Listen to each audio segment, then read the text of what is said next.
Good evening. Thank you for having me here. Thank you for the Gent Community Land Trust for allowing me to come without swimming the ocean. See, I have my earphones on, I do this.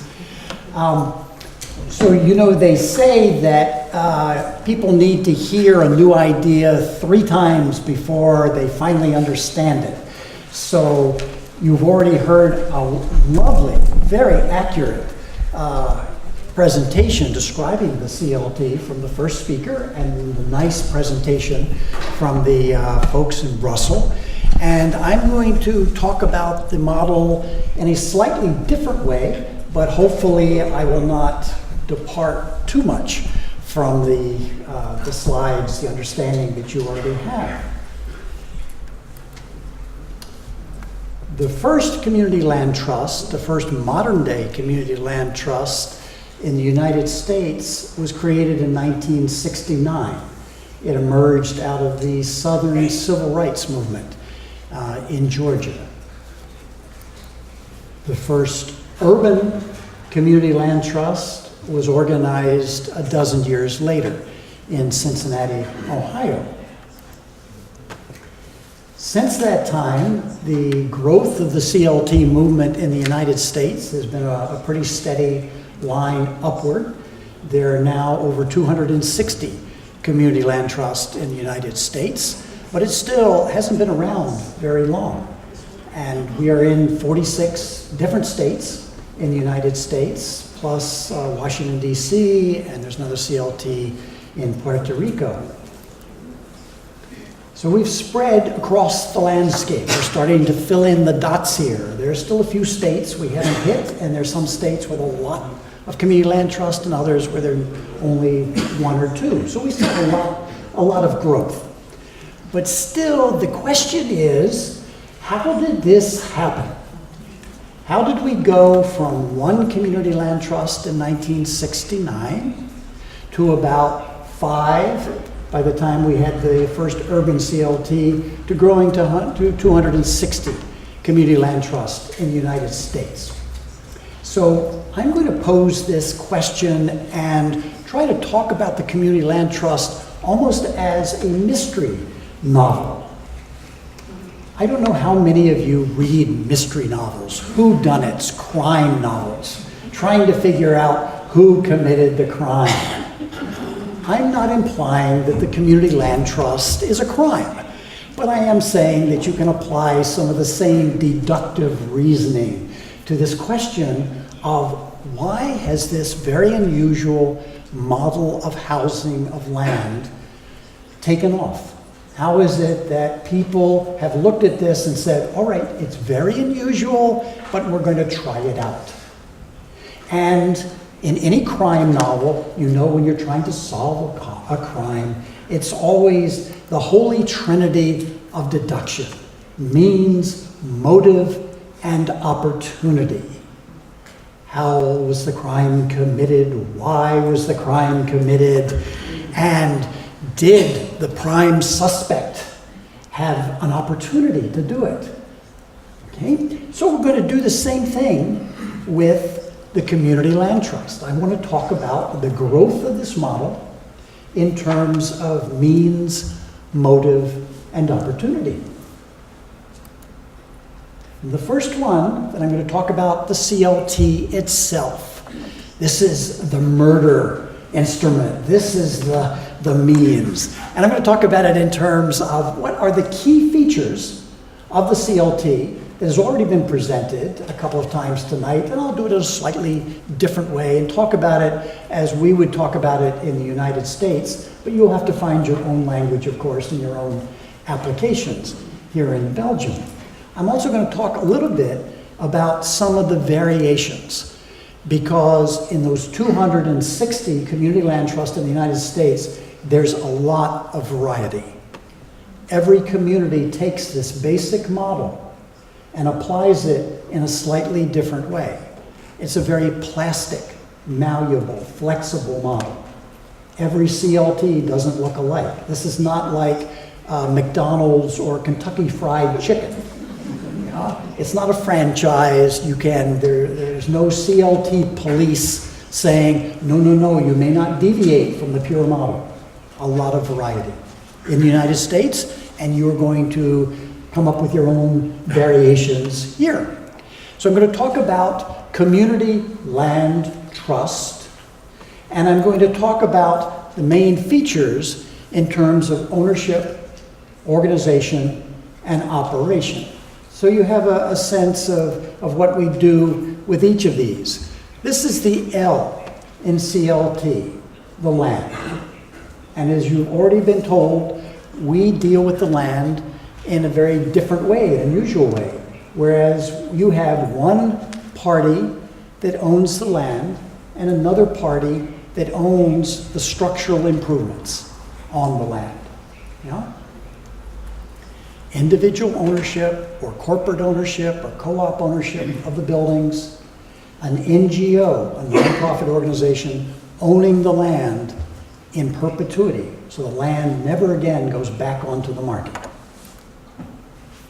What ties these interests together is the ground lease. Yeah, so the owner of the building has a deed to the building and also has a long-term lease for the use of the land under his or her feet. And it's an unusual lease. It's very long-term.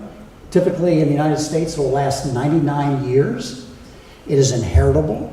You may give to your children not only the title to the property, to the building, but the right to use the land under their feet. Yeah? Banks will offer mortgage these structural improvements on leased land. Okay? Now, anything you can do with land, anything you can put on land is being done using this basic approach where a nonprofit owns the land and some other party or group of parties own the structural improvements. This is just some of the variety. It's not just single-family houses. It's also cooperatives. It's also multi-unit condominiums. It's rental housing. I have a little picture up in the right-hand corner of manufactured housing. We have a lot in rural areas of mobile home parks. And it's not just about housing, even though I'm going to talk mostly about housing and home ownership on CLT land. There are CLTs in the United States that are also using this model for business incubators and commercial greenhouses. Up in the upper left-hand corner, you see a symbol for a gas station in California that's on a land trust land. And one of my favorites is down there in the right hand. The Butcher's Arms is a community pub that is on leased land in Cumbria, England. One of my favorite applications of a community land trust. This is the C in CLT. You have the nonprofit that owns the land. And we have a membership that comes from anyone who lives within this geographic area that we draw a line around. And that geography can be small, it can be large. And then on the board, we have a balance of interest, as you saw, typically 3 parts. There are variations here, though. Every community land trust in the United States makes a decision about how big or how small its community, its territory is going to be. In the land trust that I'm part of in my town of Burlington, Vermont, we started out serving the entire city of Burlington. It's a tiny town, it's Vermont, it's New England. But we concentrated on one neighborhood, but we could serve the whole city. A few years later, we expanded our territory to the whole county, and then a few years later, we went to a 3-county region. So we now have very large territory. The balance of interest on the board, you've seen explained several times, but I will say once again, the people who live on the land get 1/3 of the seats. The people who live in that territory, large or small, who do not live on the land, get to elect 1/3 of the seats. And then we typically set aside that final third for what we call public interest representatives, who may, in some cities, that will be filled entirely by public officials appointed by various towns, or it may be reserved for an NGO, for churches, for banks. Every group kind of makes a decision about that last third. It can be very different from one CLT to the next. And we have many times now community land trusts that are not created from scratch, not created as a brand new NGO. Instead, it's an existing NGO that decides to convert itself into a community land trust, or to create a subsidiary under its existing corporation to act like a community land trust, doing this ground leasing and this separation. So a lot of variation, a lot of variety there. And then finally, this is the T in CLT. This is the trust. And trust does not refer to a legal concept of a legal real estate trust, because we use nonprofits. Instead, it's the trust that we establish between the NGO and the people who live on the land. It's holding the land in trust for future generations. It's keeping the housing affordable for future generations. And when we think about trust, we actually took the concept of trusteeship from Gandhi, and who talked about the human ownership of resources like land and water, and access should be for everyone. So we took that concept of trusteeship, and that's where the T comes from in the CLT. Yeah? We often talk about it, though, in terms of stewardship, because more people kind of understand stewardship than trusteeship. So we tried to make it a little more accessible. And when we talk about stewardship in the United States and this operational commitment, this trust commitment, we talk about, we may sell off the improvements. We only own the land, we sell off the improvements, but we stay in the deal. We stay around. We don't go away. Yeah? We stand behind the home that we sold to you. We want to keep the house affordable for the next generation, but we also want to make sure that that house stays in good repair. And if you get in trouble with the bank because you're not making payments on the mortgage, we have the right to step in and be an intermediary between you and the bank and try to make you whole, protect your security of tenure, but also protect the interest of the lender. And in the land trust world in the United States, we describe ourselves as the developer that doesn't go away. Because we may sell you the home, but we're there forever. Because a 99-year ground lease is a very long commitment. All right, that's the means. That's what we're talking about with the means tonight. How about motive? This is a very unusual way to do community development, affordable housing, land ownership. Why do people do it? And just as importantly, who were some of the people who had this idea? Because it's true that I have done a lot with community land trust, but I stand on the shoulders of giants. We took our ideas from many different people. None of us came up with this by ourselves. So I want to as I talk about the why, I want to just introduce you quickly to some of the people who we took these ideas from, that we borrowed and knit them together in this very strange model that people look at and say, "Ooh, there is an odd animal that kind of looks a little bit like an elephant to me. It's all stitched together, none of these parts seem to work, but somehow it does." So let's talk about the fact that this is an unusual way of doing real estate and ownership housing, yeah?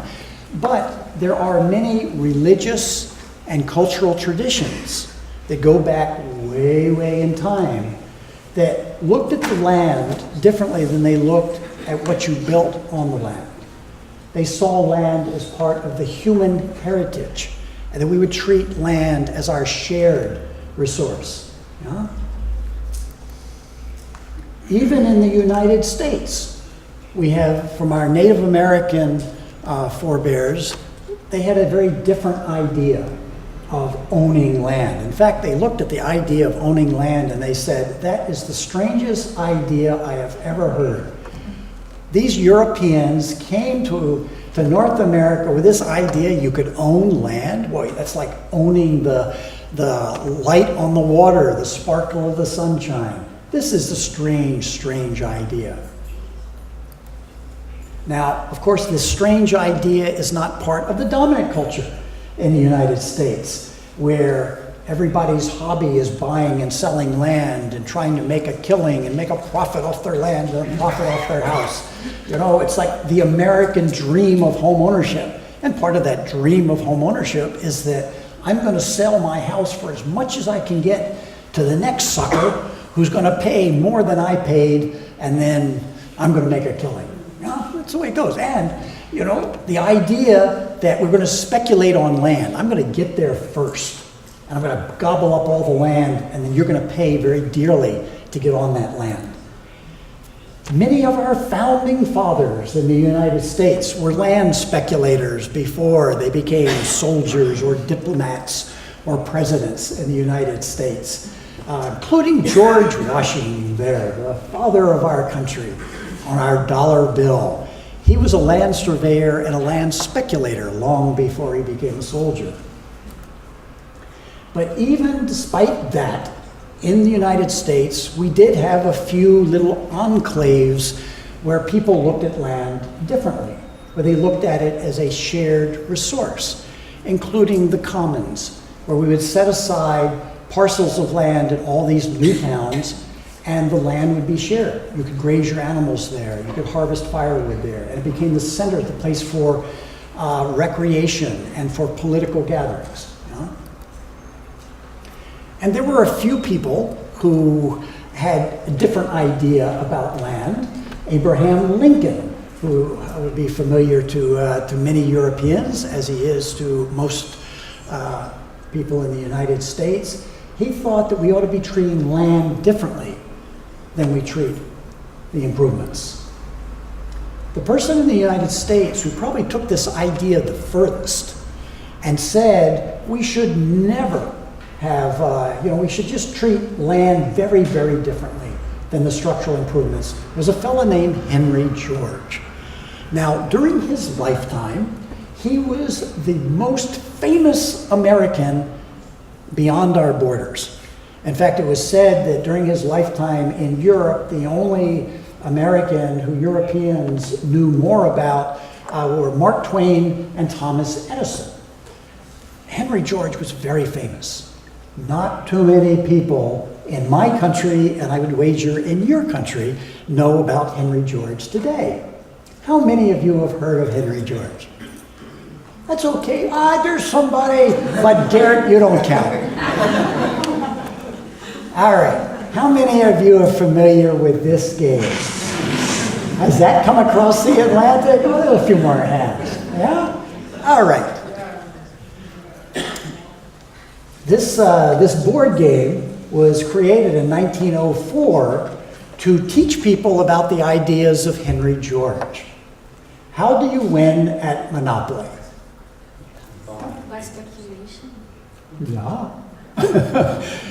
You win at Monopoly by buying up as much real estate as you can and then sitting there like a hungry spider waiting for your beloved family and your friends to land on that space and you bankrupt them. Henry George says, you know what? That's the way it works in the real world too. And this board game was created to try to teach people about the evils of speculation and what happens when the 1%, when the privileged few own most of the land and most of the real estate, and they live off the rents that all of us are forced to pay. Now, Henry George might have come up with the idea of a community land trust, but instead he said, you know, that's just politically not going to work. We can't have nationalization of the land. We can't even have nonprofit ownership of the land. Instead, what we're going to do is we're going to tax away all of the appreciation, all of the gain in value. The public will have that value because the public created it. And we will use that value, we will capture those values to pay for our schools and our roads and all of our public improvements. So his idea created an international single tax movement. We were going to tax away all of the appreciation. Henry George hit the road. He had a bestseller called Progress and Poverty. He hit the road. He crossed to other countries, spreading this idea about the evil of speculation and the idea that land and improvements ought to be treated slightly differently. And he had a lot of influence behind the land leasing system in Australia. The capital of Australia, Canberra, is on leased land.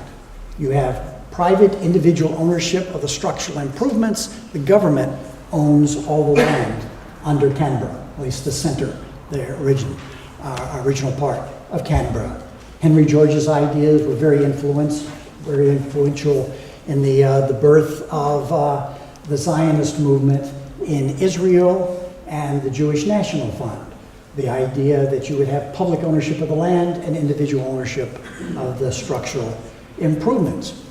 The fella on this side of the Atlantic who he most influenced was a gentleman named Ebenezer Howard. And any of you who may have studied city and regional planning in college, in university, may have been exposed to Ebenezer Howard, who created the idea of garden cities. Yes? And the garden city, the key, the most important central feature of the garden city was that you would have public ownership of the land and you would have individual ownership of the structural improvements. Kind of a prototype community land trust, yes? And this was very, very influential. Many people would take the ideas of Ebenezer Howard and they liked the design elements and the nice layout of the streets, but somehow along the line, this idea of public ownership of land being the backbone of the garden cities sort of got lost. We're bringing it back with CLTs. And by the way, in the garden cities, it wasn't just about housing. It was about anything you could put on land. In the second garden city in Welwyn, I always have this picture of Nabisco shredded wheat because Americans love shredded wheat. And so what they remember about this is, hey, wait a minute, the garden cities, it wasn't just about housing. They also had a shredded wheat factory on it. Okay, now this idea of having one party owning the land, another party owning the improvements, jumped back across the Atlantic, and people in the United States started picking up this idea and starting kind of experimental communities based on this idea.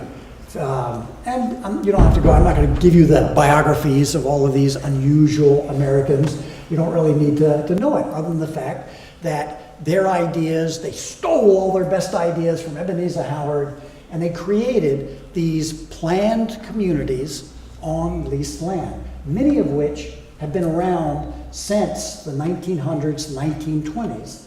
So if people say, well, this community land trust idea, it's very, very new, you say, well, yes, it is. The first modern day community land trust, 1969. But this basic idea has been around for a long time. Yeah? It's got a long pedigree. In fact, in the first half of the last century, there were dozens and dozens of these planned communities on leased land that popped up in the United States. They were land trusts. And they were created with the idea that we've got to create these communities where land is treated differently than the improvements. And we have to capture this public value in land for the public good, and we have to prevent speculation. That was their motive. A different set of motives emerged from the civil rights movement in the American South. It emerged from the struggle in Albany, Georgia, southwest Georgia, where the local African-American population basically said no more. And this was the first community at the start of the modern civil rights movement where African Americans in the town had as their goal the complete removal of all racial discrimination. And they would not settle for anything other than 100% removal.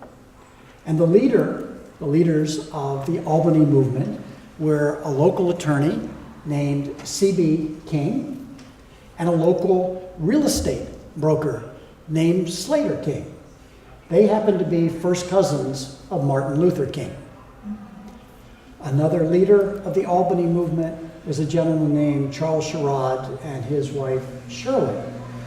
Charles was the young Turk, the impatient youngster, pushing the elders and the professionals in his community to try to do more.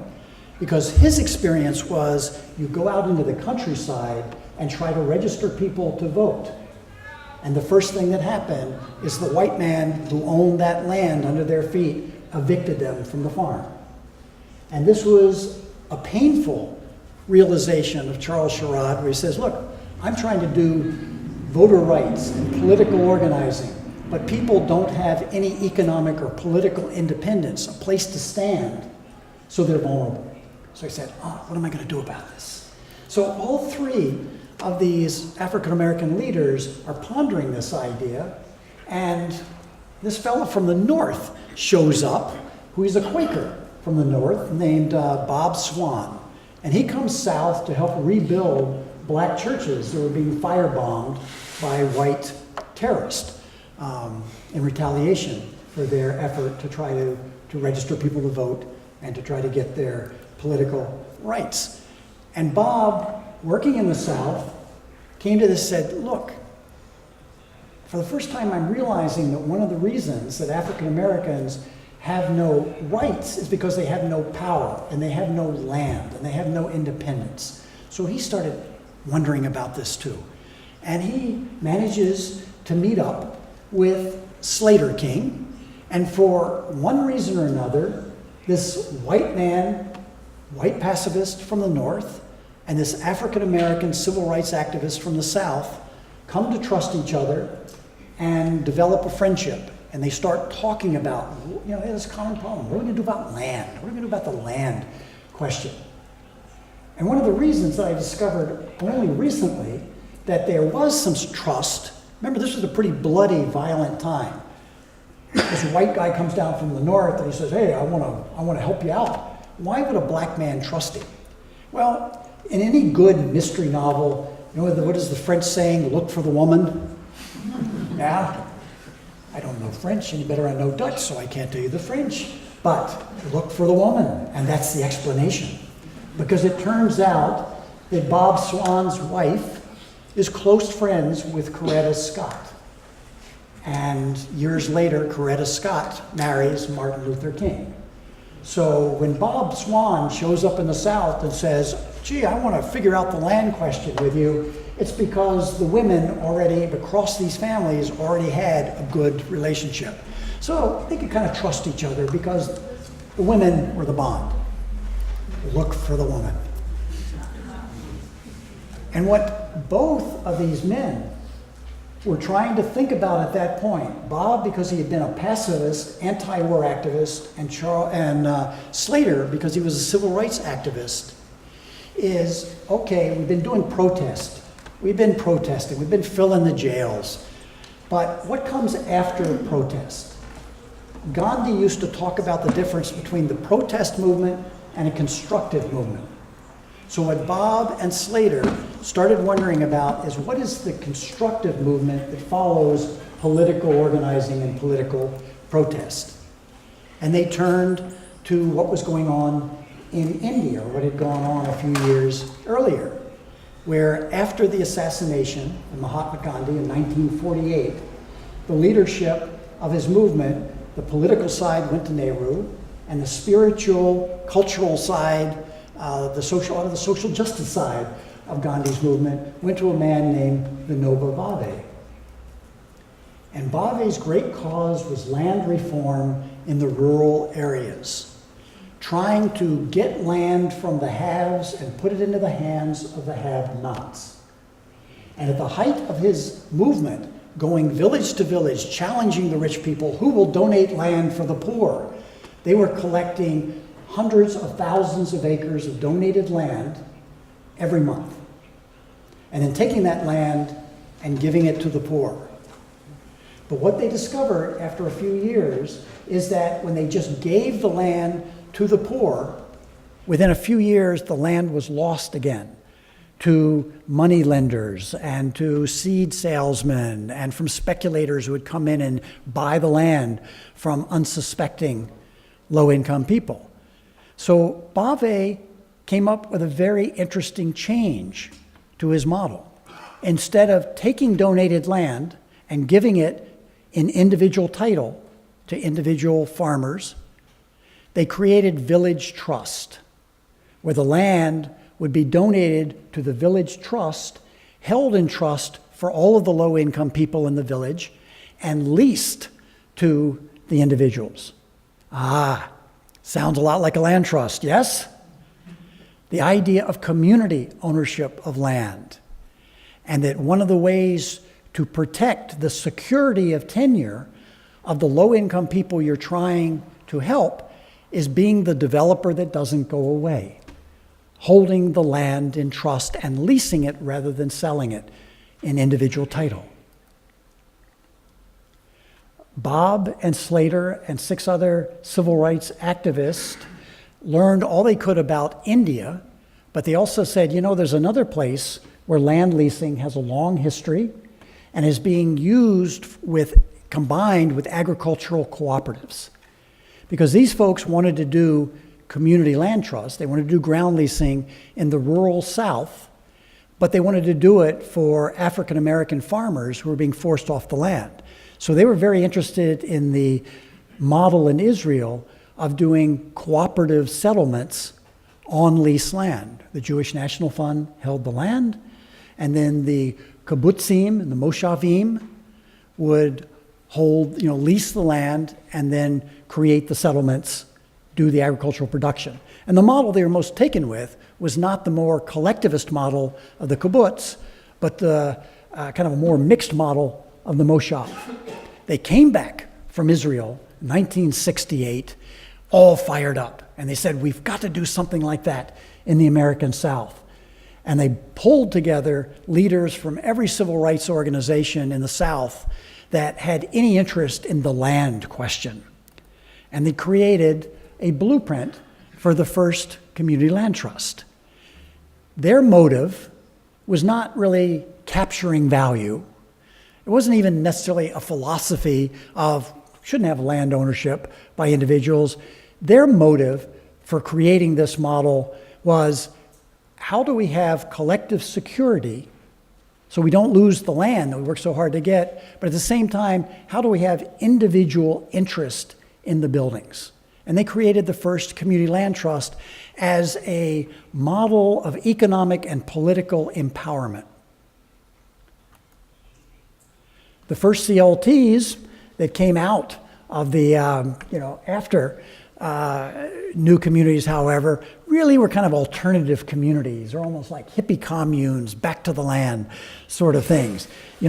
So it really wasn't until like 1978 that people started taking this model that new communities had pioneered, and they started using it in the way new communities had really envisioned it. This wasn't for a bunch of hippies going back to the land so they could all live together and it'd all be groovy and wonderful.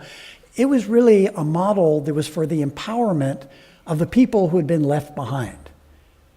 And some of the first CLTs really to take the new communities model and really see it as a method of empowerment and to apply it widely were nuns, women religious.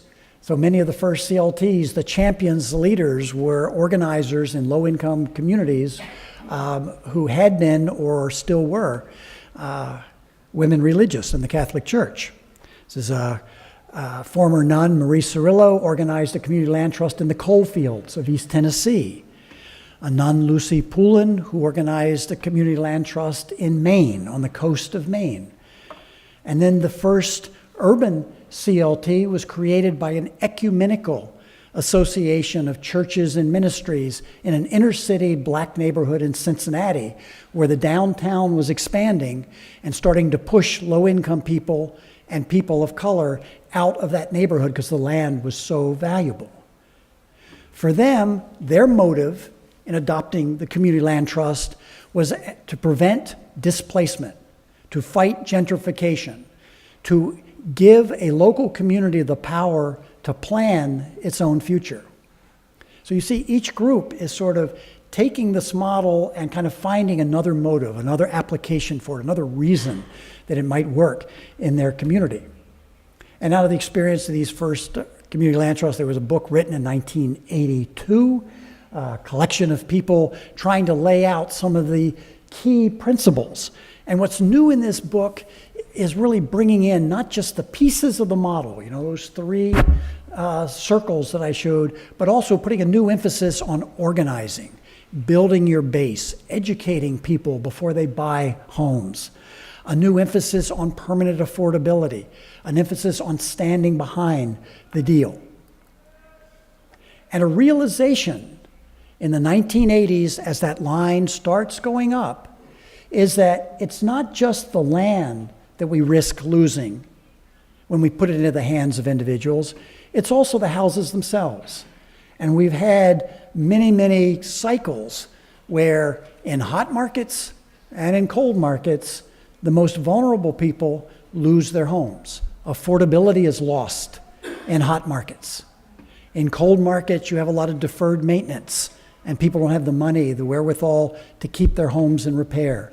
And then, of course, we used all this funny money, this creative financing, to try to boost people into home ownership, only to leave them very, very vulnerable when the market goes down. So, and it's a realization, particularly among our public officials, that they were putting lots and lots of money into housing, into community development.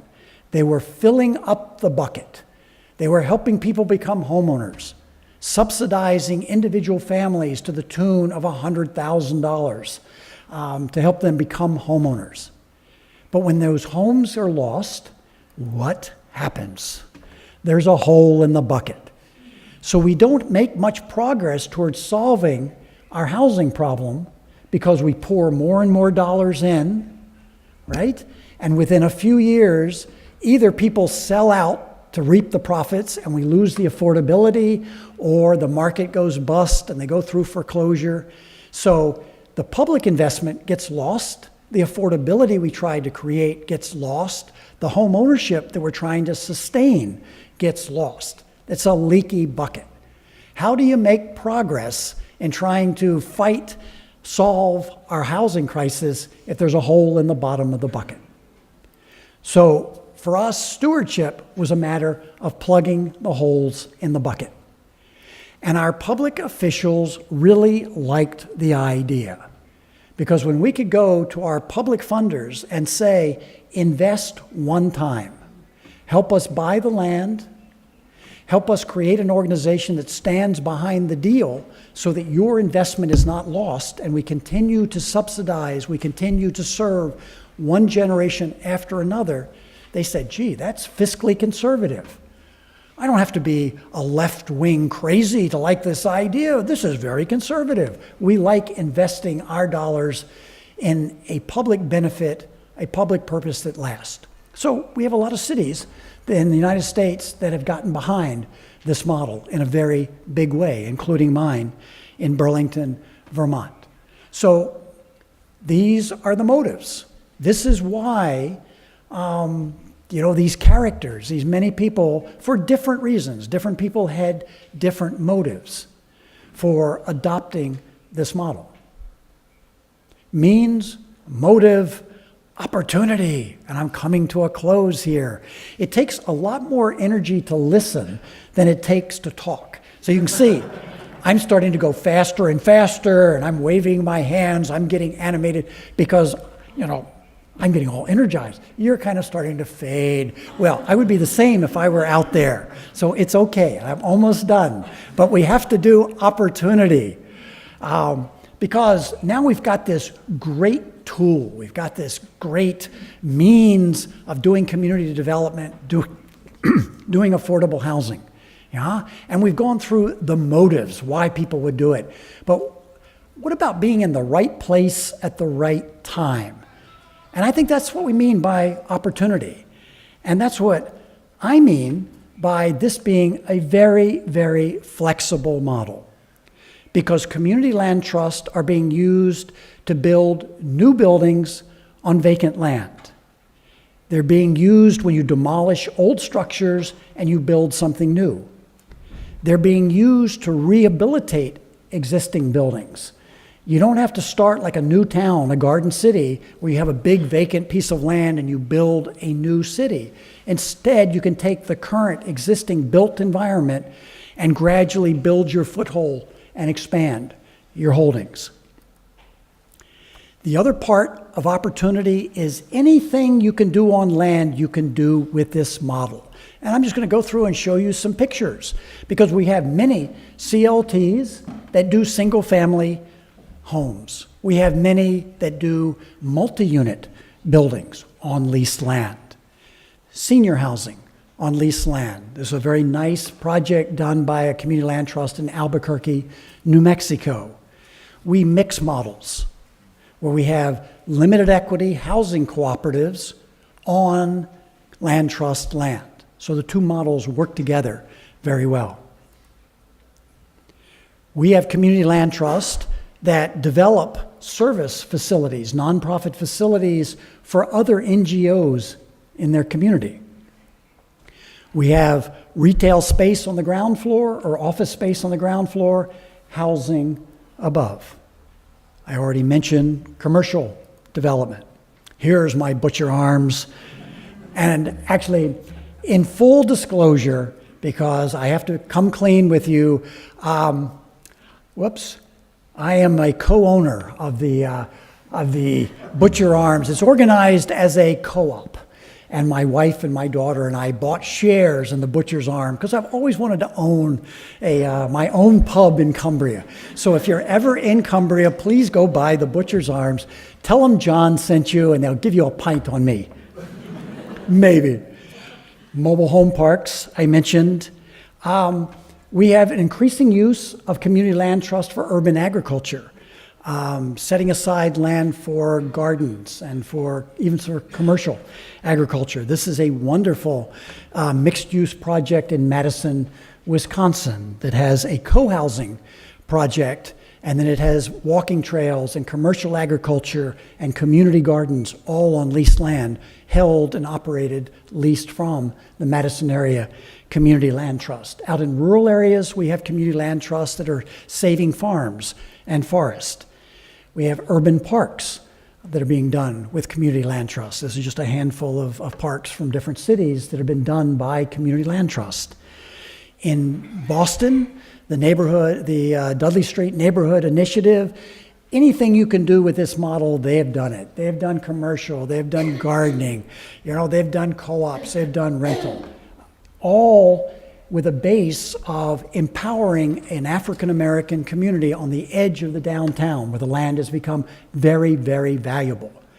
For them, they see holding the land as being a means of empowering and planning the community. And their motto is take a stand on the land, collectively.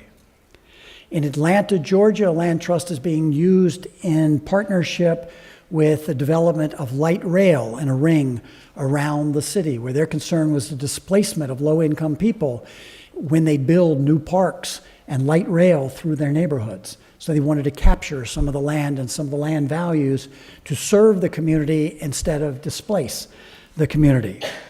And of course, it's not just in the United States. There are now 100 community land trusts in England, and the first urban community land trust is the East London CLT, and their first project is they managed to get an old NHS hospital, mental health hospital that had been abandoned and was vacant, and they managed to convince the mayor of London to give them that land and that property. It will be the first housing on land trust in urban CLT in England. Australia, there is a fledgling CLT movement down under. And of course, in Belgium, and there is Gert and me at a local pub that's not in a community land trust yet, but someday it might be. So that is the means, motive, and opportunity, kind of a different look, I think, a different take on what a CLT is and where it came from, and some of the people in whose debt we are. You know, we owe a debt of gratitude to these people who came up with these strange ideas and took the risk. And I'll tell you, you're taking a risk, you will make it your own, but everybody who has adopted this model, they've made it their own and they've tweaked it in certain ways. But you don't have to jump into the water for the first time because a lot of people have jumped in before you. The water is warm, come on in. Last slide up here is, I went through about 150 years of history in a very quick little talk. If you have any interest in some of these people and some of these ideas that I went through like that, you can read more on this website that some of my friends and I created just to try to elevate some of the people, some of these lost men and women who took the risk to create the first community land trust. So, thank you very much.